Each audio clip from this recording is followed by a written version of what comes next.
Hey guys, so in this video I'm going to talk a little bit about the benefits of training expandable baton for Filipino martial artists. Okay? If you haven't watched the prior video, yesterday's video, check that out. I'll talk a little bit about the benefits of batons in general and the history and whatnot.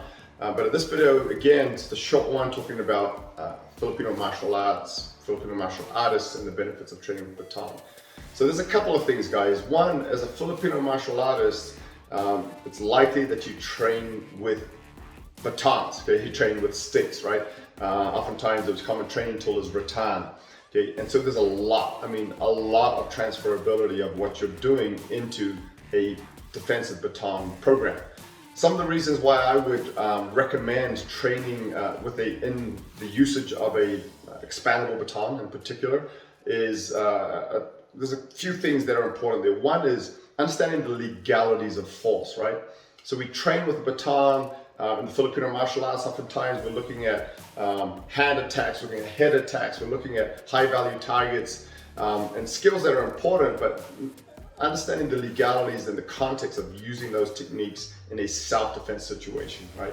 We want to make sure that if we use techniques that we train for actual self-defense, we want to understand how we can do that. And again, the expandable baton is a very culturally accepted tool for defense in many countries, including here in the United States, right? As a society, we understand and that law enforcement and a lot of security officers around the country use batons, and we accept that as a tool that they use as part of their defensive tactics. And so that's a good thing because it can be used effectively in that capacity, and and from a self-defense situation outside of law enforcement, again, it's going to be a tool that with proper training, to be able to demonstrate that I've been trained to use it much like a police officer, I can show that I've been trained responsibly and I understand the application of force in defense of person. Okay? And so again, there's a lot more that goes into that, and including understanding your local laws wherever you live here in the US, which state you live in, what city you live in, or what country the laws of the country you live in if you live in another country. Okay? So those are important things and are not often discussed in just general classical Filipino martial arts classes.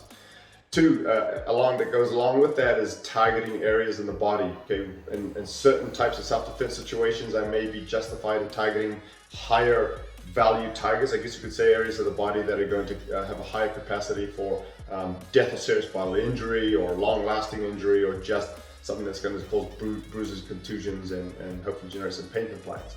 So understanding those things. There are some methodologies that are in baton programs, including the one that I present in the TRICOM Expandable Baton program. Some methodologies that are focused on just the fundamental defensive use. Attribute enhancement drills, okay, just and breaking it down as such, ways of learning to generate good speed, power, timing, and precision with the baton, okay? And then also understanding the deployment of the tool. Something again that's not often trained in a lot of Filipino martial arts is how did this weapon appear in my hand, right? So oftentimes we start the training with that weapon in the hand and I get into the drill. Okay? But understanding the deployment of that under stress is also part of it, and how to carry a baton and so on and so forth. So there are some very valuable things in baton training programs and the TRICOM Expandable Baton training program that will be great assets to those who train Filipino martial arts but want to get more into the application of that in self-defense. Okay, so some more reasons to check those videos out. Okay, and I'll be presenting a few more videos this week in that regard. See you then.